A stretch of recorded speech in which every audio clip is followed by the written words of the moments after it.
Hey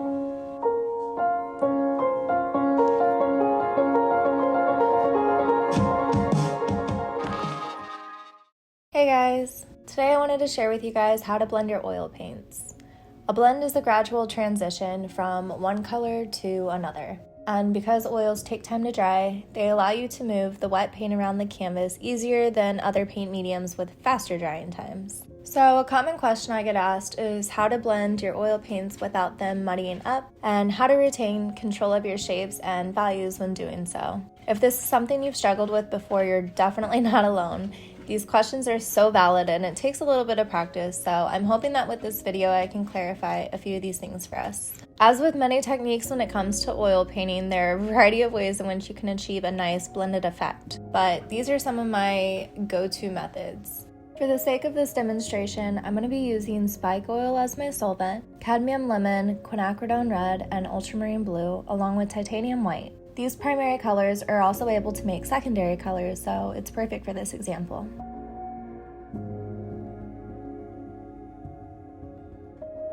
Let's start with the one that I tend to use most often, and that is wet on wet blending. If the name didn't give it away itself, wet on wet painting is a painting technique in which new paint is applied to previously applied paint that is not dried yet. Because your paint is still wet, this allows the painter to continuously apply layers rather than waiting for each successive layer to dry, and makes it easier for you to mix your colors as you work. So essentially what I'm doing here with this example is using our primary colors to make secondary colors. So that is our red, our yellow, and our blue, and I'm just going to lay them down side by side.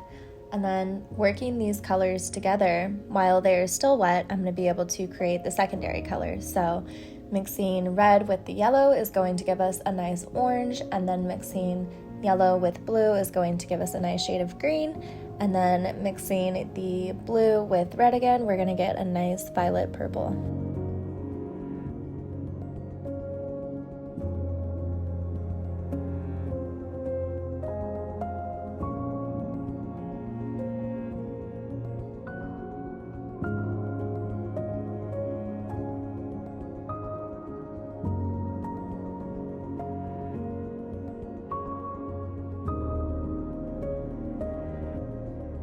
I'm also grabbing a little bit of titanium white and mixing it here with the ultramarine blue to make a shade that's a little bit more opaque versus transparent.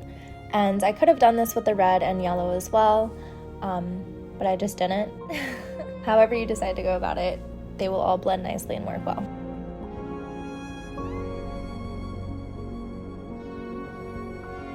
As you can see, I'm really just softly going over both of these colors, and the pigments will mix together, giving us a whole new color that we didn't have on our palette.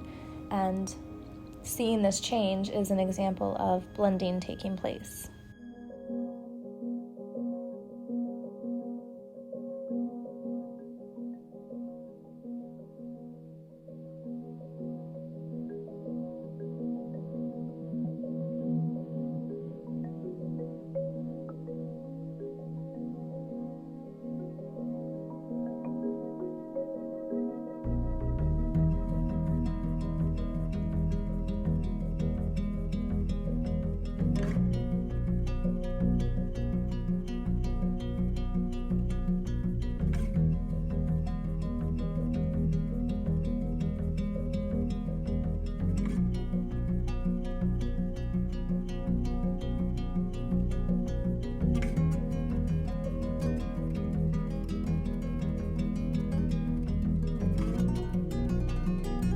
Now this one might seem rather obvious, but something else you can do is to actually just mix the color that you're trying to blend right here on your palette. So if I'm wanting to create a nice orange in between the red and yellow I have laid down, I could just mix the red and yellow on my palette and place the orange that I mixed up right in between the two colors that I'm trying to get a nice even transition or blend between.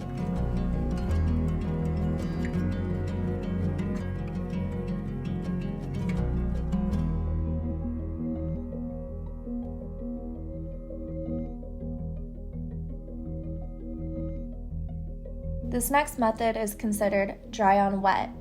So we again will start off with two colors that we wish to blend, but What we're going to do is take a dry paintbrush and softly go over the top of our colors with a dry brush to blend them out. The key to using a dry brush for blending is to make sure that it remains primarily dry. So I like to wipe off any excess paint on my paper towel to keep as much of the paint off of the brush as I can. Ideally, you want your brush to be moving the paint around and not picking it up. So consistently wipe the paint off of the brush. Using a dry brush to go over your wet paints is a great way to blend, something that I definitely use a lot of the time in my work, so highly recommend. And then that will bring us to another little technique, which is using a mop brush or just a big fluffy round brush to go over the top of paints will also help you blend out larger areas with minimal effort.